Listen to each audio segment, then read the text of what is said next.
Hi, hi everyone. And for today's video, i-share ko po sa inyo kung paano ah i-convert yung documents nyo from Word to PDF. Okay? So, kung wala pa kayong PDF, una ay dapat mag-download po muna kayo. Kaya ipapakita ko po sa inyo.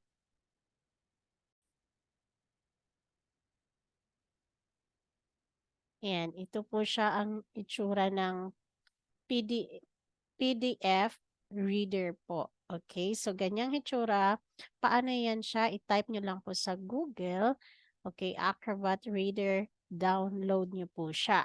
Pag wala pa. Pag meron na, yan.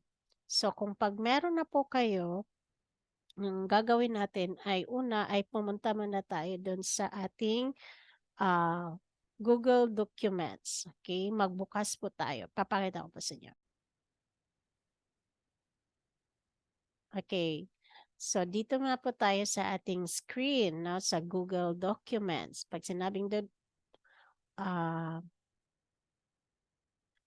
Google Documents, dito po tayo pupunta. Okay, so i-click nyo po itong on the right side, no, may Gmail, images, at saka yung mga tuldok-tuldok. Yan, i-click natin yan, lalabas yan. Yan. Tapos, magbukas tayo ng isang document. Ang gusto kong buksan ay, pag sinabi nating document, kagaya ng mga slides, ito slides, mga sheets, documents. So, mayroon tayong ah, mga drive. Ito po siya lahat. So, gusto ko dito buksan ang drive. Bubuksan ko siya. Yan ang gusto ko siyang buksan. Kasi andan yung gusto kong i-convert into PDF. Kagaya ng resume ko. Hindi ko siya ma-send doon sa isang ina-applyan ko dahil ah ah kailangan mo pa siya i-convert into PDF.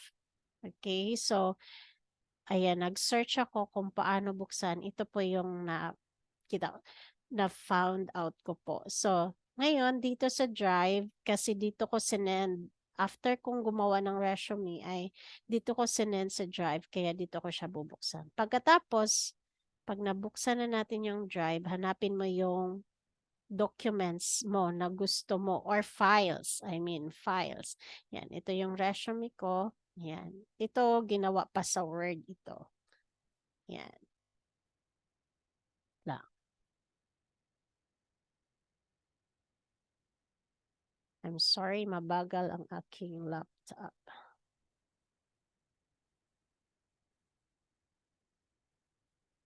Yan.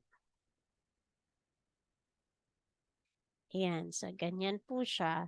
Tapos, pag na-open nyo na yung documents na yun, na gusto mong i-convert into PDF, i-click dito sa left side, meron siyang file. Click the file, this one.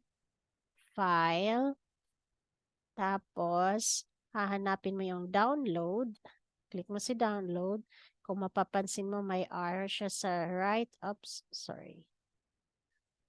Yan, download. Tapos, merong Word, open document, rich text format, and PDF. So, ito yung hinahanap natin, right? So, click mo lang si PDF.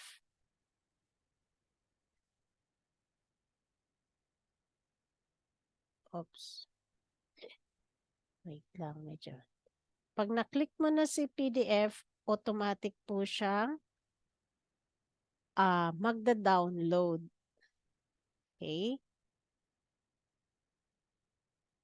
Maglo-loading.